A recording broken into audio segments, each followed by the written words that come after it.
আপনাদের অবস্থানটা বলেন ভারতের ব্যাপারে আপনাদের অবস্থান। বিসমিল্লাহির রহমানির রহিম। আজকে মাননীয় প্রধান উপদেষ্টার ডাকে আমরা এখানে সকল রাজনৈতিক দলগুলোর নেতৃবৃন্দ সমবেত হয়েছিলাম। এটি বাংলাদেশের ইতিহাসের একটি নজিরবিহীন ঘটনা। এই জন্য আমরা সর্বপ্রথম প্রধান উপদেষ্টা মহোদয়কে আমরা ধন্যবাদ জানিয়েছি।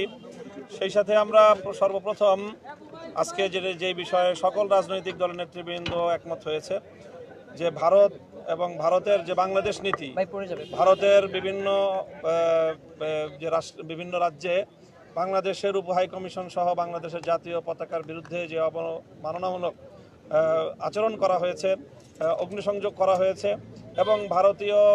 মিডিয়া এবং ভারতীয় রাষ্ট্রের বিভিন্ন দায়িত্বশীলদের পক্ষ থেকে বাংলাদেশ বিষয়ে যে বক্তব্যগুলো এসেছে তার তীব্র সমালোচনা এবং নিন্দা জ্ঞাপন করা হয়েছে। সেই সাথে বাংলাদেশের অন্তর্বর্তীকালীন সরকারের ভারতের এই আগ্রাসী মনোভাবের বিরুদ্ধে যে আত্মমর্যাদাপূর্ণ যে সাহসী পদক্ষেপ, সেই সাহসী পদক্ষেপের সাথে সকল রাজনৈতিক দল সংহতি প্রকাশ করেছে এবং তাদেরকে সাহস জুগিয়েছে এবং ভবিষ্যতে যে কোনো রাষ্ট্রীয় পদক্ষেপের সাথে, সরকারের পদক্ষেপের সাথে সকল রাজনৈতিক দলগুলো একমত থাকবে এবং তারা সংহতিতে থাকবে, এই প্রতিশ্রুতি দেওয়া হয়েছে। সেই সাথে আন্তর্জাতিক গণমাধ্যমে ভারতের এই যে অপপ্রচার, সেই অপপ্রচারের বিরুদ্ধে বাংলাদেশের অবস্থান তুলে ধরার জন্য বাংলাদেশের স্থানীয় জাতীয় গণমাধ্যম এবং আন্তর্জাতিক গণমাধ্যমে রাষ্ট্রকে, সরকারকে যথাযথ ভূমিকা পালন করার জন্য এবং নিজেদের অবস্থান এবং বাংলাদেশের যে অবস্থান সেটা ব্যাখ্যা করার জন্য আহ্বান জানানো হয়েছে এবং অনুরোধ জানানো হয়েছে। সেই সাথে একটি যে কোনো সিম্বলিক ঐক্য প্রকাশ করার জন্য রাষ্ট্রের পক্ষ থেকে যে কোনো একটা উদ্যোগ গ্রহণ করা হবে, এরকম একটি মতামত এসেছে এবং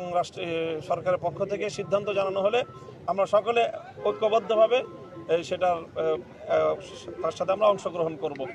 আমরা ঐক্যবদ্ধভাবে কোনো গোষ্ঠীও নয়, বরং বাংলাদেশের স্বাধীনতা এবং সার্বভৌমত্বের প্রশ্নে সকল সংকীর্ণতার ঊর্ধ্বে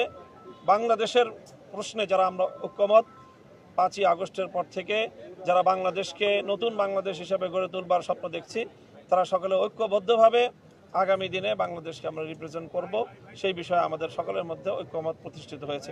সেই সাথে আমরা বিশেষভাবে যে মতামতটি দিয়েছি সেটি হলো যে আন্তর্জাতিক অঙ্গনে বাংলাদেশের যে সকল মিত্র রাষ্ট্রগুলো রয়েছে,